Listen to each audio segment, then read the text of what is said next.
Well, hello there. This is Connie Barnum.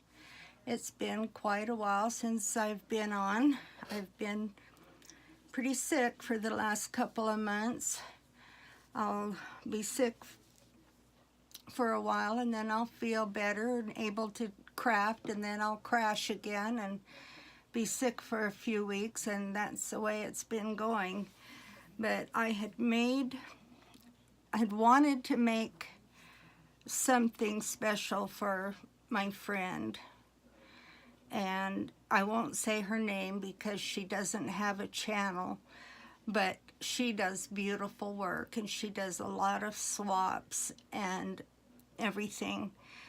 And I had done a swap with her, and she sent me the most wonderful box of crafting and planning things, and I just appreciated it so much.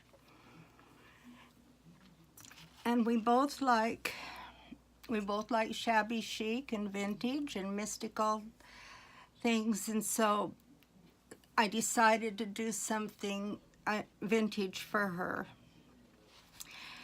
And so I settled on a kind of a mini album, only I put all the photos and everything in there and little quotes and whatnot. And so I hope she'll like it. First of all,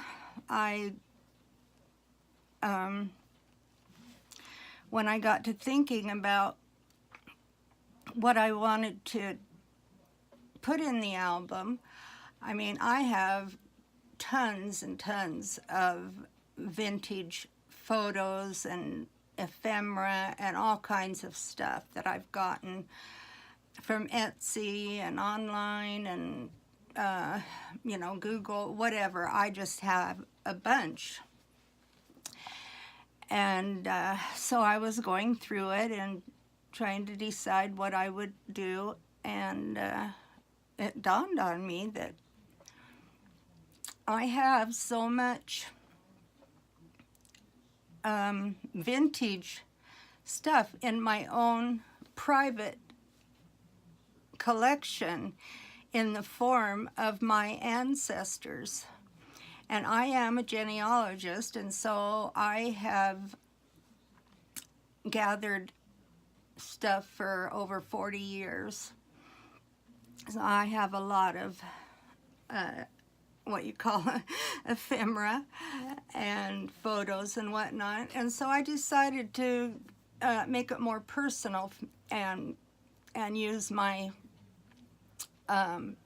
my grandmother's mostly for this album.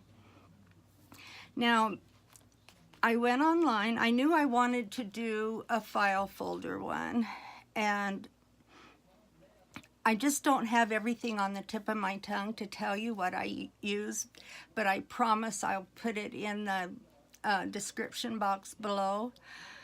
I just decided to do this at the last minute. I wasn't even going to do it, and then I decided maybe I should, at least for my own children or grandchildren. And so as far as the paper and whatnot goes, I'll tell you what it is and where to find it. I got it off Etsy. I can't remember the name of it right off, but it's beautiful. It's just gorgeous paper. So, well, the end thing that I did was try to decide what to do to close it and to hold it closed. And as I thought of different options, I decided to do this one. This is tulle that I just tied together in a bow. That was simple for me. I have to do simple. And I made this belly band. What do you call it?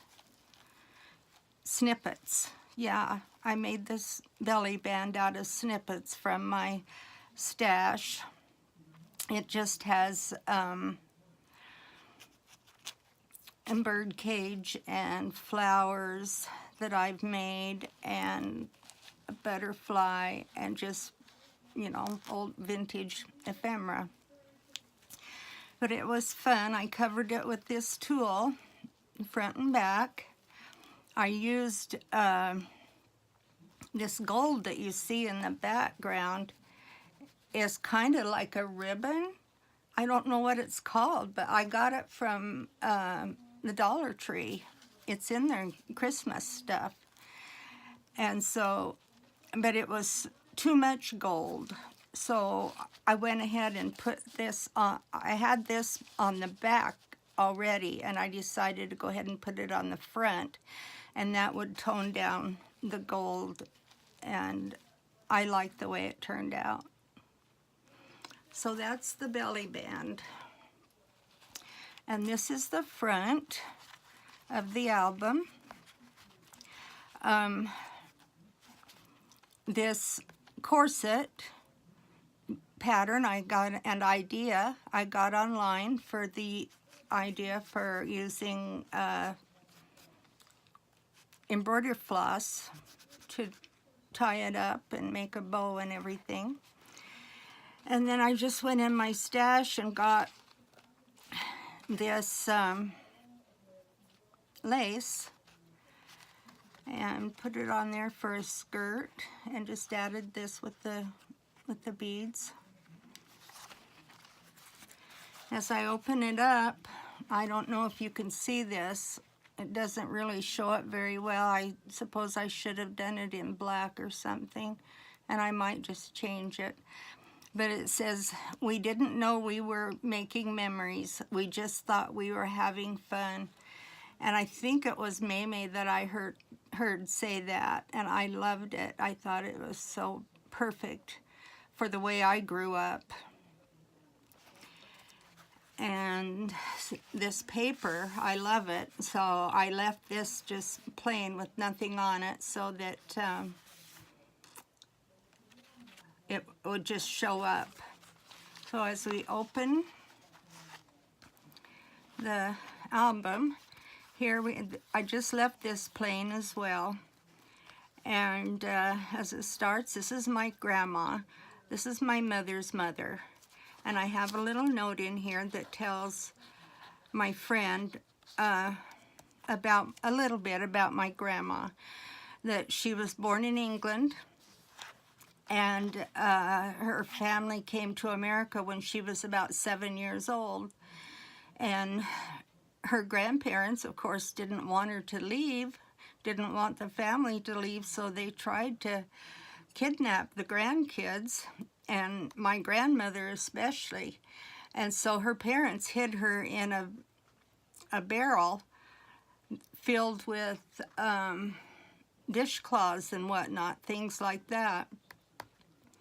So she got to come to America. Now this is my great-grandma. This is my mother's grandmother. And the thing about her, when I saw this picture, I didn't know who she was. But she looked so familiar to me. The picture was hanging on the wall in my aunt's living room. And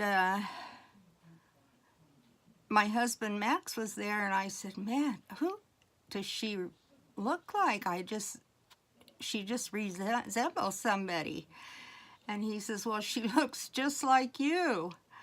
And then I found out who she was, and I remember my dad's mother telling me that, see, we lived in Oregon, and this great-grandmother lived in Utah.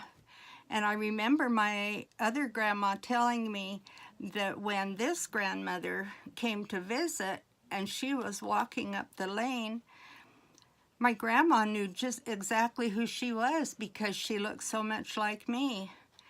And if I look like her, I think she's a pretty nice-looking young lady. I'm not young anymore, but a lot of us are not. So I turn it over, and this is my mother.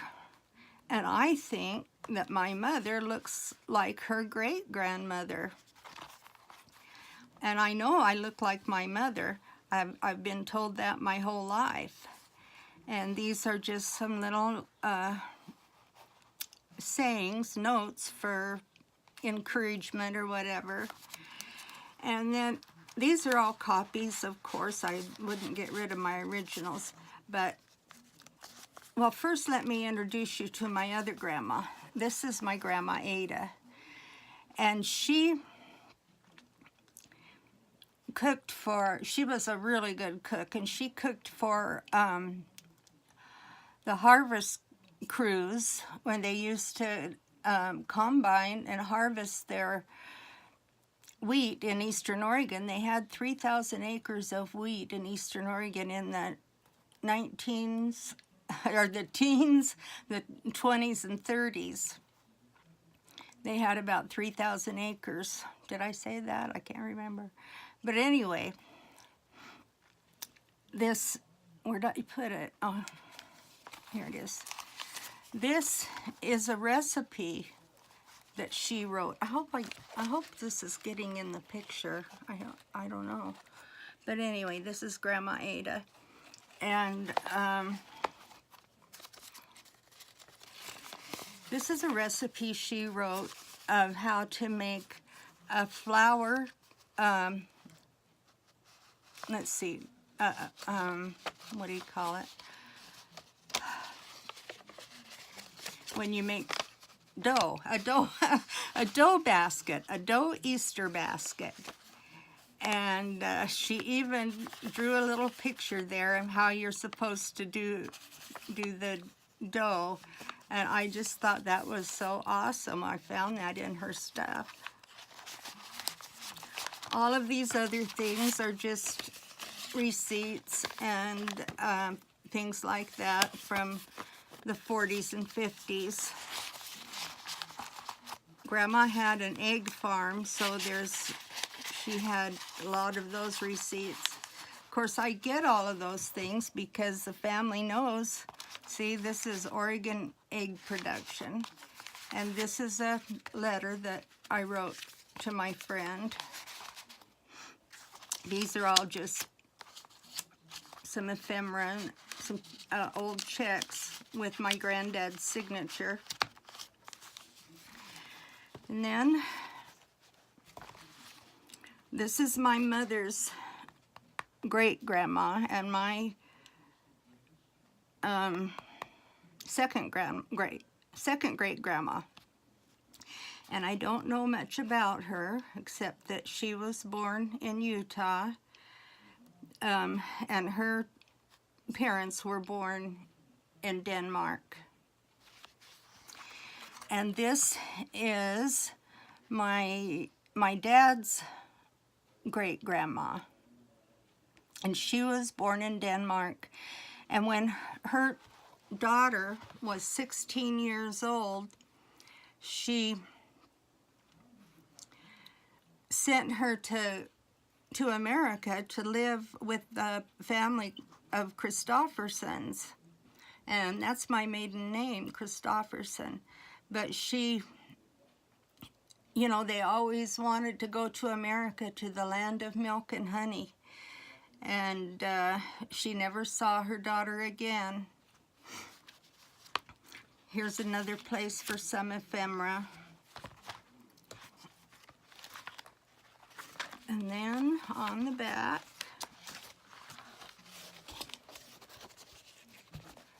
put it down here. There's just one page on the back. And this is my great-grandmother, my dad's grandmother. And this is a card, a Mother's Day card, that my granddad sent to his mother, this is his mother, on Mother's Day when he was serving in World War I. And it says, "To Mother from Ernest." And there's a real nice little verse there. But I thought that was so awesome. And this is the young 16-year-old girl that her mother had sent to America. And she evidently was sponsored by the Christoffersons, and evidently they knew the families. The families knew each other. And this is a little note that tells about her. But she and the son of the family that she worked for fell in love, and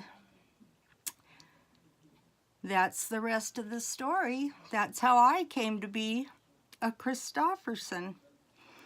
And this is what I'm going to send to my friend.